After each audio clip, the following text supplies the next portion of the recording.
Hello friends, வெட்னஸ்டேவோட mini vlog தான் இது. Morning பிரேக்ஃபாஸ்ட்லாம் முடிச்சுட்டு கவுண்டர் டாப்லாம் க்ளீன் பண்ணியாச்சு. ஆஃப்டர்நூன் லஞ்சுக்கான ப்ரிப்பரேஷன்லாம் ஸ்டார்ட் பண்ணிவிட்டேன். ஃபிஷ் குழம்பு தான் வைக்க போகிறேன். புளியை ஊற வச்சுட்டு வெங்காயம்லாம் உரித்து எடுத்ததுக்கப்புறம் ஒரு சட்டியில் எண்ணெய் ஊற்றி வெந்தயம் தாளிச்சிட்டு சின்ன வெங்காயம் நல்லா ப்ரௌன் கலர் ஆகிற வரைக்கும் வதக்கிக்கணும்.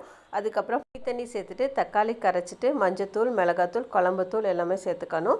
4 பச்சை மிளகாவை கீரி சேர்த்துட்டு கலந்துட்டு கொதிக்க விட்டால் குழம்பு கொதிச்சிட்ருக்கும். அதுக்குள்ளே மீனை க்ளீன் பண்ணி எடுத்துகிட்டு வந்துடலாம். கல்யாணத்துக்கு முன்னாடிலாம் பார்த்திங்கன்னா இந்த மீனெல்லாம் எனக்கு க்ளீன் பண்ணவே தெரியாதுங்க. எங்கள் ஊரில் கட் பண்ணி க்ளீன் பண்ணி கொடுத்துருவாங்க. நம்ம வீட்டில் வாஷ் பண்ணால் மட்டும் போதும். பட் இப்போல்லாம் பார்த்திங்கன்னா மீன் கடைக்காரங்களை காட்டிலும் நான் பெரிய எக்ஸ்பர்ட் ஆகிட்டேன். மீன் க்ளீன் பண்ணுறதுல கட் பண்ணுறதுல பயங்கரமாக நானே க்ளீன் பண்ணி கட் பண்ணி செம சூப்பராக மீன் குழம்பு வைக்கிறதுக்கு ஸ்டார்ட் பண்ணிட்டேங்க.